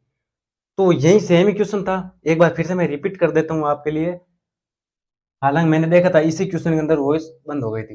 तो देखो ये चार्ज है Q, ये है माइनस का 9Q, दोनों साइन में अपोजिट है। तो जब साइन में अपोजिट होता है ना, तो एक बात ध्यान में रख लेना कि बीच में तो इलेक्ट्रिक फील्ड की इंटेंसिटी जीरो होनी नहीं है। अब होगी दो ही पॉसिबिलिटी, या उस तरफ या इस तरफ। अब मैंने वो लिखा था कि उसी तरफ होगी जिस तरफ छोटा चार्ज है ना, जो स्मॉलर चार्ज है ना, उसके पास में ही इलेक्ट्रिक फील्ड की इंटेंसिटी जीरो होगी। तो मैंने क्या लिखा था कि जब भी अपोजिट साइन हो ना, तो इलेक्ट्रिक फील्ड जीरो होगी outside the line joining charges and near to the smaller charge, near to the smaller charge. ये स्मॉलर चार्ज है तो इस तरफ होगी, उस तरफ होगी नहीं। उस तरफ क्यों नहीं होगी ये मैंने बताया था, क्योंकि ये वैसे भी इससे तो बड़ा चार्ज है, इससे बड़ा चार्ज है और पास में रख देंगे, क्योंकि उस तरफ रख देंगे तो इससे डिस्टेंस कितनी हो जाएगी, इतनी L प्लस x, तो ज्यादा दूरी हो जाएगी। तो ज्यादा दूरी वैसे भी छोटा है और दूरी ज्यादा हो जाएगी, तो ये मुकाबला कर नहीं पाएगा उसका, तो इस तरफ रखा। तो अब जीरो होगी तो E1 एंड E2 बराबर होगा, तभी तो यहाँ पे जीरो होगी, तो E1 बराबर E2। ठीक है, के क्यू अपॉन एक्स स्क्वायर, क्योंकि ये दूरी मैंने x मान ली है, यहां तक की दूरी, यहाँ पे ये पॉइंट माना है, x मान ली, तो के Q upon x square and के 9QL प्लस एक्स का स्क्वायर। के क्यू कट गया, ये 1 अपॉन एक्स स्क्वायर, यहाँ पे 9 बचा, 9 upon L plus x square. L plus x को इस साइड ऊपर भेज दिया, स्क्वायर स्क्वायर, इसका होल स्क्वायर लगा दिया मैंने यहाँ पे, एंड ये 9 बच गया। होल स्क्वायर को उस साइड भेज दिया तो √9 हो जाएगा, 9 अंडर से बाहर निकलेगा तो प्लस माइनस 3 हो जाएगा। तो यहाँ पे plus minus 3x and x को भी इस तरफ ऊपर भेज दिया ना, तो 3x हो गया। अब एक बार प्लस लिया, एक बार माइनस ले लिया। ठीक है, तो x का मान है L/2, x का मान है माइनस का L/4। ये तो होना नहीं है, ये होगा करेक्ट। मतलब ये जो डिस्टेंस है ना, ये इसकी आधी होगी, इस पूरे की आधी होगी ये डिस्टेंस, तब जाके जीरो होगा। ये बीच में L माइनस का L/4 क्यों नहीं हुआ, क्योंकि जब माइनस का L/4 होगा ना, तो माइनस का L/4 लगभग यहाँ पर आएगा, यहाँ पर बीच में जीरो होगी नहीं। तो यार ये था आज का लेक्चर, आपको समझ में आ गया होगा। अगर आपको ये लेक्चर समझ में आता है तो यार आप मेरे चैनल को सब्सक्राइब करना और वीडियो को लाइक करना, क्योंकि यार आपको पता है ऐसे वीडियोस के लिए बहुत मेहनत लगती है। तो ठीक है, मिलते हैं अगले वीडियो के अंदर। अब हम आने वाले वीडियोस के अंदर इलेक्ट्रिक फील्ड लाइन के ऊपर बातें करेंगे। ये इलेक्ट्रिक फील्ड की इंटेंसिटी थी, प्रिंसिपल ऑफ सुपरपोजिशन भी मैंने समझाई है, कूलम्ब्स लॉ के अंदर भी प्रिंसिपल ऑफ सुपरपोजिशन था, उसको भी वीडियो को जाके